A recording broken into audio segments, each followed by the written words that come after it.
the very essence of his being damned to oblivion, left to wander about blindly in a maze of sights and sounds, convinced the exit is right around the corner, but it never is. The very metaphorical walls of this astronomical place respiring and throbbing, rebounding the sounds of his cries as he loses what little hope he has left as his ribs pierce through his gaunt skin. A place that invigorates him with life, not to see him thrive, but to feel that joy run through it as it takes it away time and time again. Led astray in its endless halls, he finds himself in an ultimatum all too familiar, a choice made time and time again. But he's come to learn that no matter what move he makes, what questions he answers, he will never find his salvation. To yo-yo or not to yo-yo? That was the question. But alas, he took what you might consider the right turn, the left one, that is. But he didn't know. He didn't know left from right or right from wrong. All he knew was to keep moving, and move he did, right into a trap. A single box, a container, leaking spontaneity.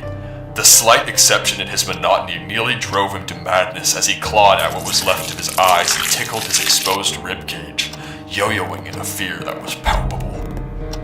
He screamed as loud as his shredded vocal cords would allow him to, throwing the lid open and revealing the contents of his container most villainous, most peculiar. That's when he saw it. The gleam of metal, the scent of oil filling his nostrils. Its matte finish, elongated barrel, and its stout grip, there it stood, right in front of his very eyes. No illusion, no trick, no nothing. The hand cannon, in all of its vehement glory. His slender fingers reached for it, but his emaciated arms struggled to hold the lid open on its own. He thought for a moment. For the first moment in what felt like, and quite possibly was, an eternity.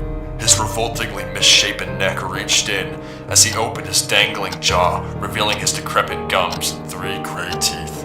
A creak, a shake, a rattle. His arm gave in, bending backwards under the weight of the chest's lid. He looked up and he stared in horror as he spent his last moments watching his final arm bend backwards, closing the lid and sealing him shut inside of the box.